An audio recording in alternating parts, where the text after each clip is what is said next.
Hi, and welcome to this edition of the Hot Seat here at UniTec Career Center. I'm your host, Jeff Cawley. Today we have a special guest being sponsored by the Bonne Terre Chamber of Commerce, and this is the Bonne Terre Chamber.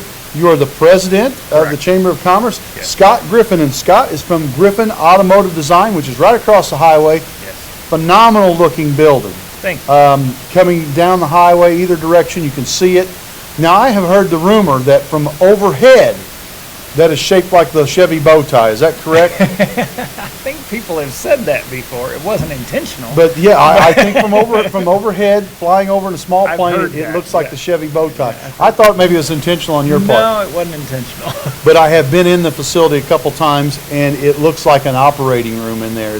Everything is so clean and pristine. You guys, I've seen some of the work that you guys are putting out, just phenomenal work. And so we're glad to have you as a guest on the show. And for the first time, I get to write questions for a specific car guy. You know, I've written car questions for some of our automotive guys here and our power sports guys, but these questions are more geared to just specific car guys. So we'll have some fun with this. Okay, so let's go ahead and get started. First question, sir. How long have you been in the car business, and what capacities? Well, I guess it's all I've ever done.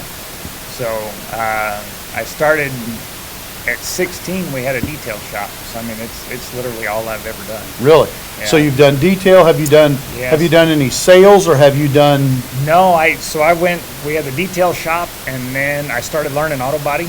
And so then when I was 18, went to Rankin Tech for auto body, and then actually ended up teaching night school for a little while. And then I went to work in another shop and worked in shops for several years, and then I opened up my shop in 2001. Where did you originally open your shop?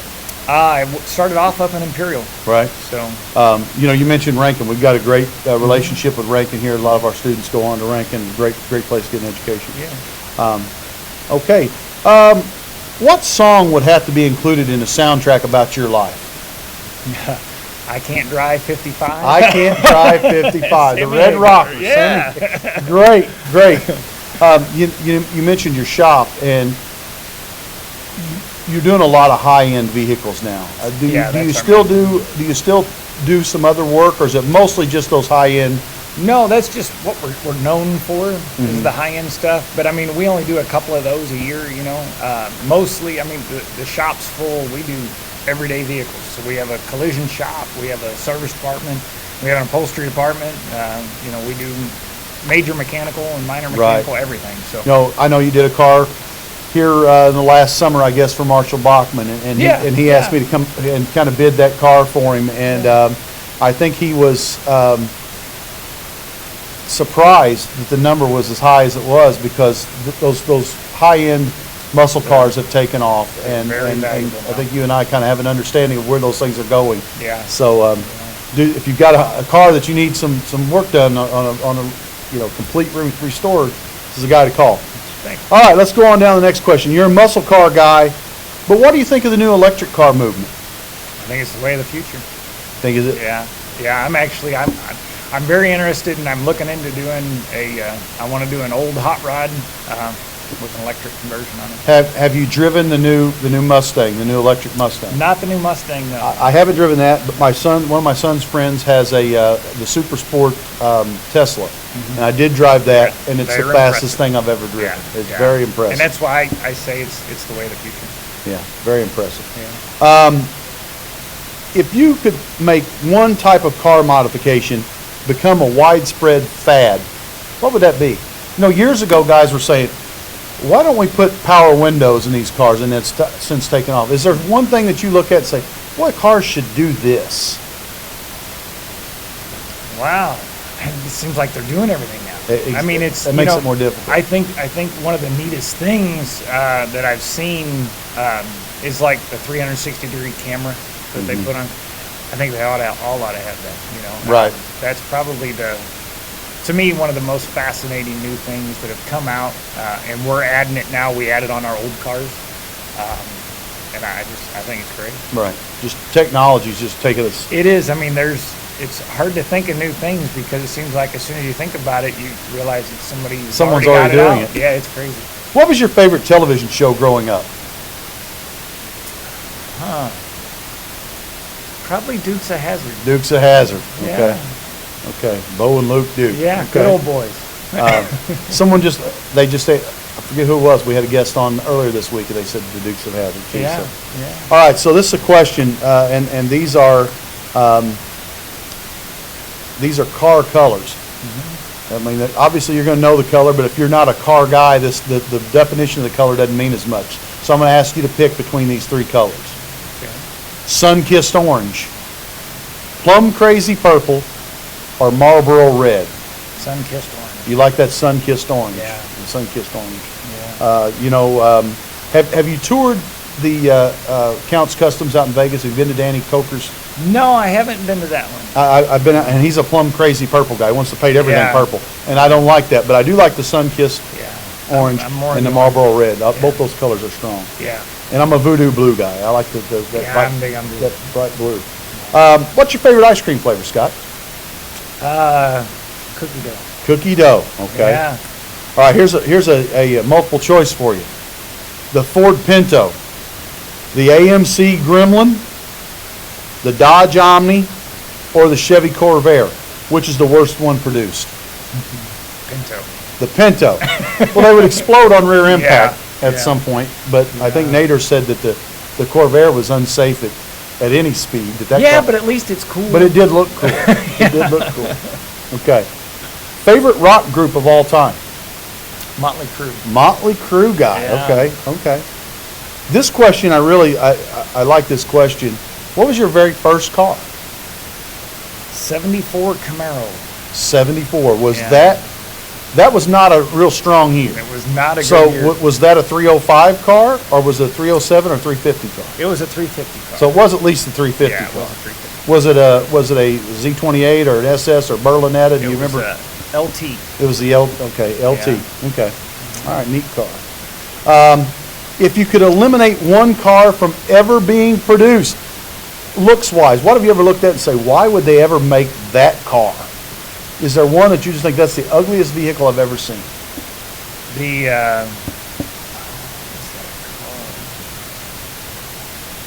I want to say it was the Aztec. Oh, it looked like a trash dumpster. It Pontiac. did. It was just awful. Yeah, that's Yeah. pretty bad. The Aztec's pretty bad. For me, it was always the Pacer. The AMC Pacer with that big wraparound You glass. see, I was not a big fan of And when that. I first, like when I was younger, I hated those. Mm-hmm. And then all of a sudden, it's just, I don't know, I kind of like it. Yeah, what was the movie that kind of helped the Oh, was it Wayne's World? Wayne's World, Wayne's yeah. World? Yeah. yeah. Okay. If you could nope, you got that one. If you had to move to another state, where would you go? Probably Georgia. Why Georgia? You're I- the first person who never said Georgia. Mountains and everything. I always liked Georgia. Driving through, Beautiful I always state. just liked It is a Georgia. beautiful state. Yeah. What's your favorite car movie? Movie that just doesn't necessarily have to be about cars, but just the cars in the movie just make the film. Was it Gone in 60 Seconds? Gone in probably. 60 Seconds with the Yeah. Eleanor Mustang, Yeah. and it's a great car movie. A lot of guys that we've talked about on the show have mentioned Smoking the Bandit with the Bandit Edition Trans Am. Yeah. So Gone in 60 Seconds stuff Yeah. to beat, though. That's a it's great car movie. Who would play Scott Griffin in a movie about yourself? Well, because of my wife, I would have to pick Matthew McConaughey. Matthew McConaughey. Take your shirt off right now. Yeah. All right. Good answer. Okay, these are driving songs. Okay, I'm gonna give you a choice. Running Down a Dream, Tom Petty, great driving song. Born to Run, great Springsteen driving song. Born to Be Wild, Steppenwolf. What's your go-to driving song Running of those Down a three? Dream. Running Down a Yeah, Dream. hands Great down. driving song. Yeah, it is. It's just something Great. about it. It is. I don't know that you can drive the speed limit You when that can't. comes on. It's difficult. impossible. It's difficult to do. Okay. What was your favorite sport growing up? Did you have a sport that well, maybe you didn't play it, you just liked the sport? Baseball, probably. Baseball guy? Okay. Yeah. Okay. What is the best thing about owning your own body shop? To narrow it down to one thing's tough. I mean, it's all I've ever ever known. It's all I've ever dreamed of. All It's you all I've wanted to ever do. wanted.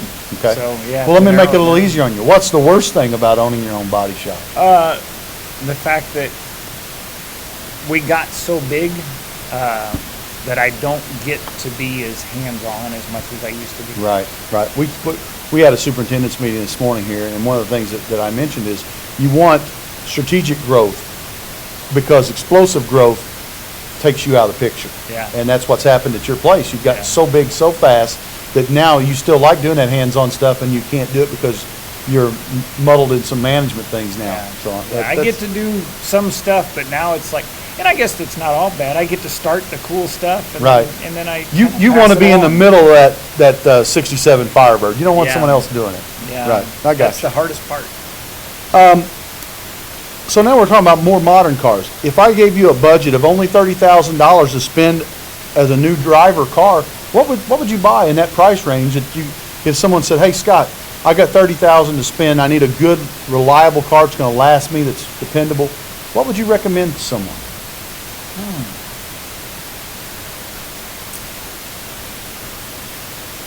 You know,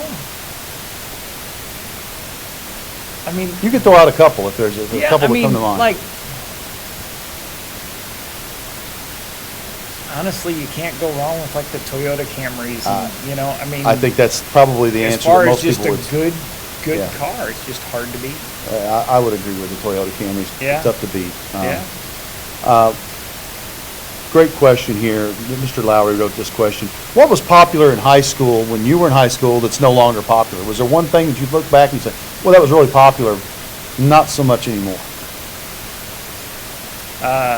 Pink cars or pink, and you know, we've done a lot of like neons and stuff. Right, right. You know, that was. And they had the pink tint.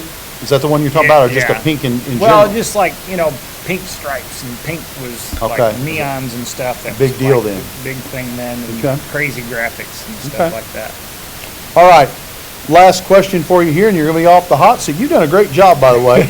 But now, I'm going to take collision out of the mix here. Okay. But if you were junior or senior coming to UniTec, is there another class that you might be interested in taking other than collision repair? Welding, fabrication. Welding. You know, we get a lot of people say welding, and one reason they say that, one reason is John Jones is a great instructor. If John Jones can't teach you to weld, you can't learn how to weld. But also, those guys and girls come out of there with a job waiting for them. If they're a good welder, and you see that in your shop, I mean, it's hard. When I ask you the most difficult thing about owning your own shop, I thought you might say the difficulty in getting staffing, just getting quality people that you That can, is tough. because you just get them and you train them and then they go somewhere else or they start their own place. So that's always in just about every labor position. Those jobs are hard to find. Yeah, always So, tough. folks, this has been Scott Griffin, the owner of Griffin Automotive Design. Did a great job in the hot seat, and he was a little reluctant. He's like, I don't know that I want to do it. He's done a fantastic job. We've got other chamber representatives going to be on later this week. Karen Murphy's coming in tomorrow, so she's going to be a good guest. Be sure and like and subscribe to the digital media channel here at UniTec Career Center. Thanks and have a great day.